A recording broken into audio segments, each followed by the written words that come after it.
rise of ride-sharing has sparked fear among us petrolheads about the future of auto ownership, with plans from both startups like Uber with autonomous vehicles as well as the industry giant PSA Group unveiling their new Citroën Ami, which would be rented rather than bought outright.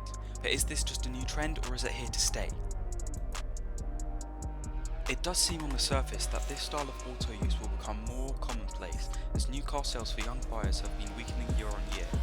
Newer generations just don't place the same stigma around public transport and ride sharing as their parents.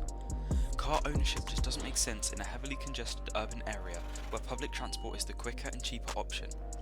However, what makes this rental concept viable is when longer journeys have to be made, as they aren't frequent enough to warrant the purchase of a car, but the cost of a taxi is still too significant. You may have seen Zipcar parking bays or vehicles in a city near you, and they by far hold the biggest market share of the sector.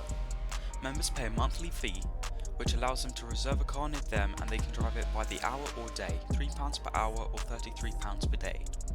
Their main customer demographic are young urban dwellers, which is amazing for the company as they have a young customer base that will be around for a long time, but not so great for the manufacturers that we hold dear. Of course, these companies have to buy their fleet from somewhere, but fleet sales represent a much lower volume of cars, as it results in fewer sales per person. Fleets are generally full of dull, appliance-like cars that are good on gas and reliable. They're also only made up of a few makes and models, as bulk discounts can knock thousands off the sticker price. Even today, non-ownership styles of car use have gained market share year on year, especially with younger drivers, who due to stagnant wages and rising living costs as well as a general trend to more expensive cars like SUVs and crossovers. They cannot afford to buy a brand new car up front. Lease agreements restrict what you can do to the car, like modifications or racing, and if it starts to become the only available option, then how can car enthusiasts enjoy the cars like we used to? However, for all of the gripes I have with car leasing or subscriptions, I have to concede that there are some incredible benefits for us gearheads. For example, the astronomical cost of supercar maintenance for a car that may only be driven once a week in the summer.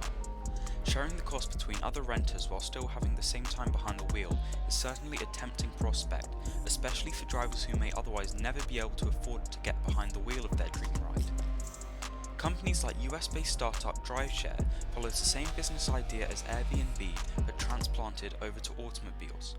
You can rent out classic or performance vehicles from below $100 a day, and with the popularity of the platform starting to rise, the cost is steadily coming down. Not something that most could do on a regular basis, but perhaps once or twice a month. If this idea goes mainstream worldwide, we could see modified cars and high-end supercars available for us normal folk. For now, it looks like car ownership is going to stay, as long as we need a driver behind the wheel. The used car market is booming, with savings of a third on most low-mileage cars under 3 years old, helped by the release of lease cars that have been maintained by the manufacturers themselves.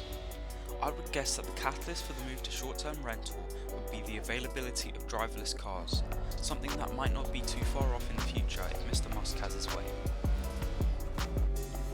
Thank you so much for watching, I really appreciate it. If you enjoyed the video, please hit the like button or the subscribe button, and hopefully I'll see you in the next one.